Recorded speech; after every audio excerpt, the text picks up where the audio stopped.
Maintenant, je vais laisser la parole à Pierre Studer. Bonjour à tous. Merci Monsieur l'abbé, effectivement, de nous avoir permis de venir. Donc moi, je suis depuis peu l'ex-chef de section de Chambéry. Je viens de déléguer la responsabilité effectivement de cette section qui est assez incroyable à un autre camarade qui s'en occupe très très bien.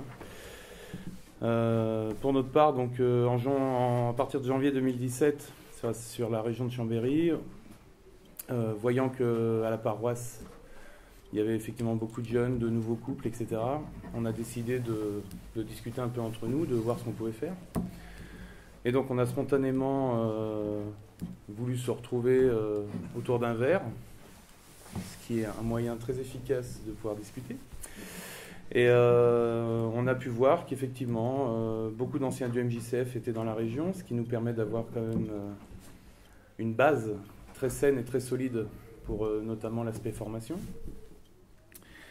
Et donc, très naturellement, je dirais, une section s'est créée. C'est la section Saint-Michel. Voilà, c'est pas innocent. Je pense qu'il faut qu'on l'invoque très régulièrement. Il nous aide, nous, il aidera notre pays, vraiment. C'est un allié de poids et je pense qu'il faut se convaincre que la puissance des anges, véritablement, c'est d'une efficacité incroyable. Voilà.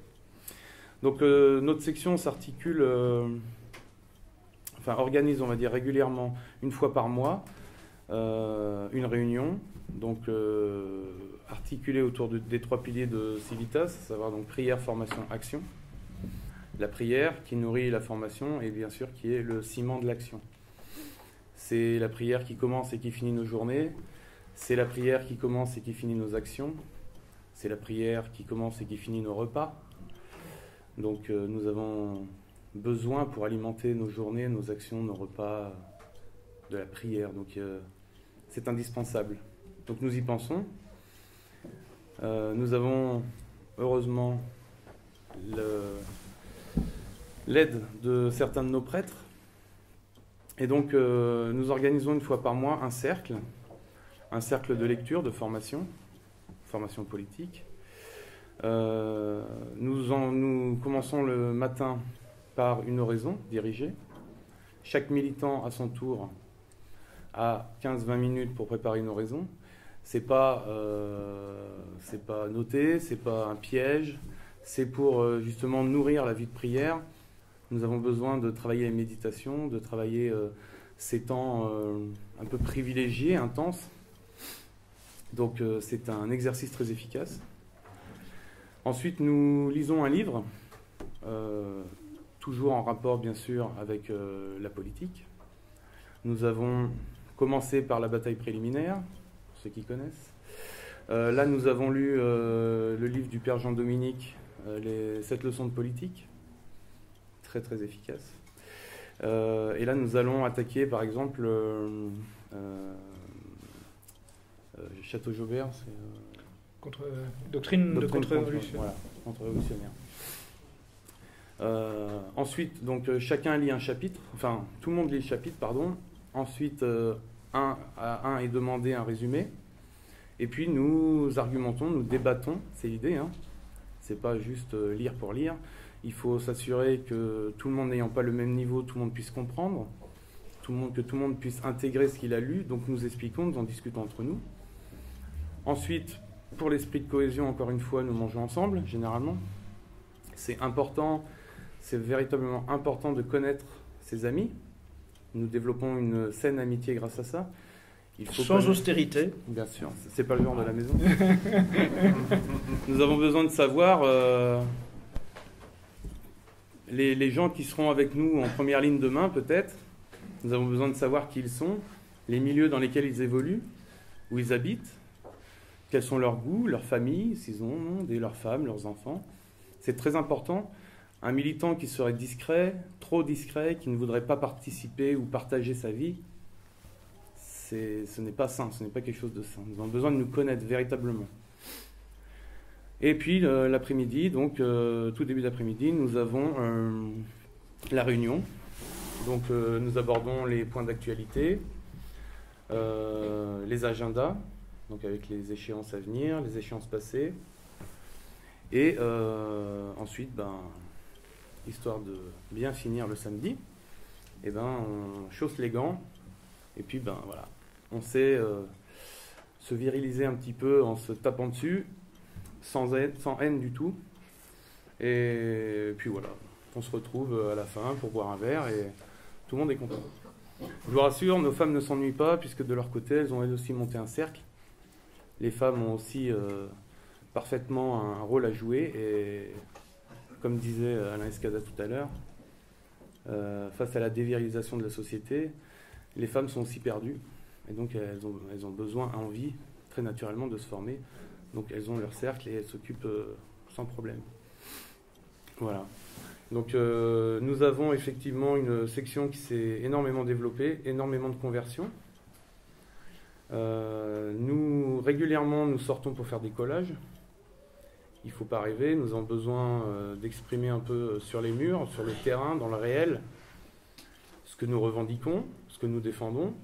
Et puis, je pense qu'à poser effectivement le Sacré-Cœur un peu partout sur les murs de nos villes, ça ne fait pas de mal. Nous avons eu du recrutement grâce à ça. Hein. Nous avons beaucoup de nos amis qui nous ont rejoints parce qu'ils ont vu des affiches à droite à gauche et ils se disent que finalement ils ne sont pas tout seuls, donc c'est très important. Nous avons été amenés à faire des contre-conférences, voilà, généralement au diocèse, voilà, pour parler un peu de l'Église moderne. Donc nous avons été amenés à Lyon il y a 1 an et demi à empêcher un blasphème monstrueux, à savoir une commémoration, enfin une célébration œcuménique dans l'église Saint-Irénée de Lyon. Saint-Irénée qui est quand même un grand défenseur, justement quelqu'un qui s'est battu ardemment contre les hérésies. Et donc là on s'est retrouvé à une espèce de pseudo-communion, enfin c'était n'importe quoi avec des protestants.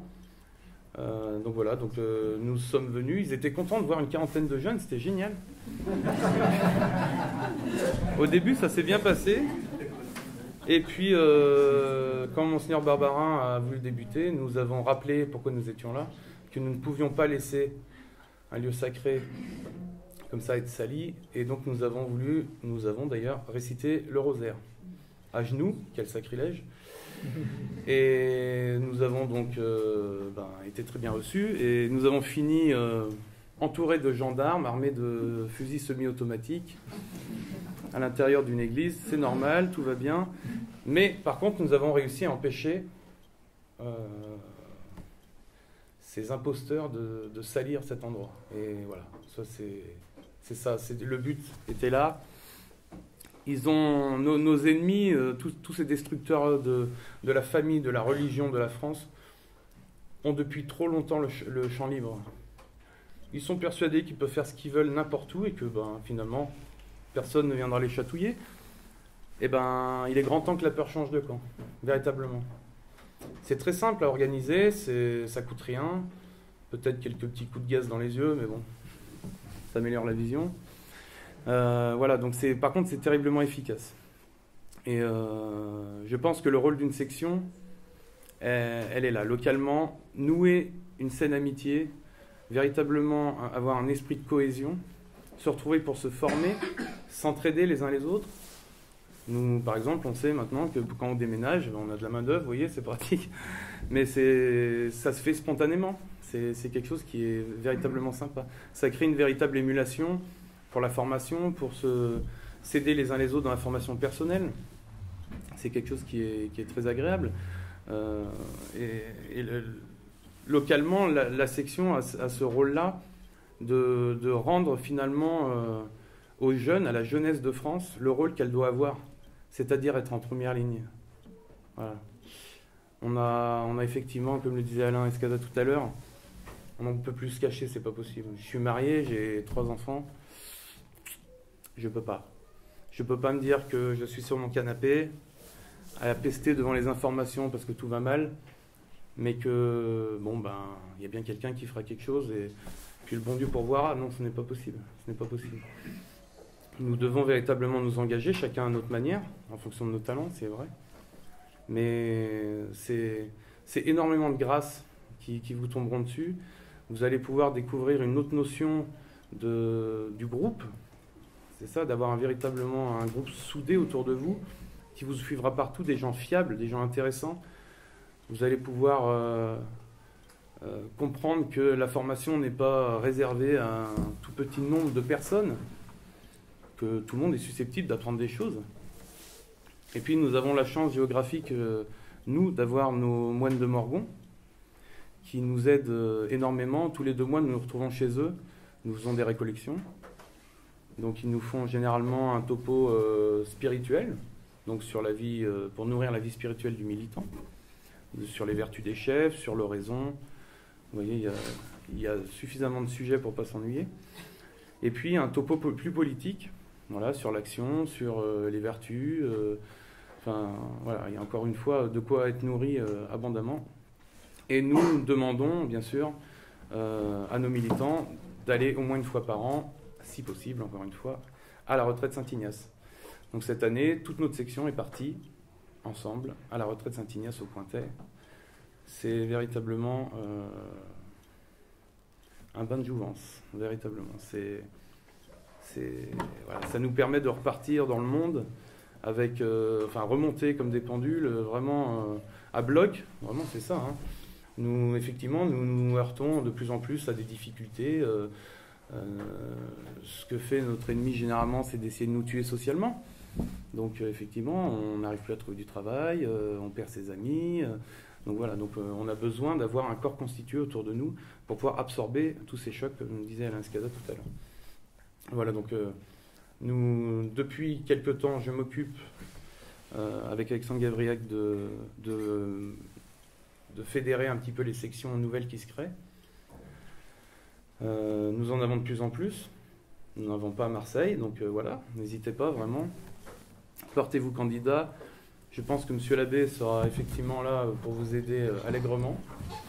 Et vous comprendrez véritablement que tout seul, on peut désespérer, je le comprends. Mais quand nous sommes en groupe, quand nous sommes unis par une doctrine saine, que tout le monde peut suivre, qui finalement a fait vivre la France depuis plus de 2000 ans, nous pouvons aller loin et nous pourrons remporter la bataille. Donc levons-nous vraiment et engageons-nous. La France a besoin de nous. Voilà, je vous remercie.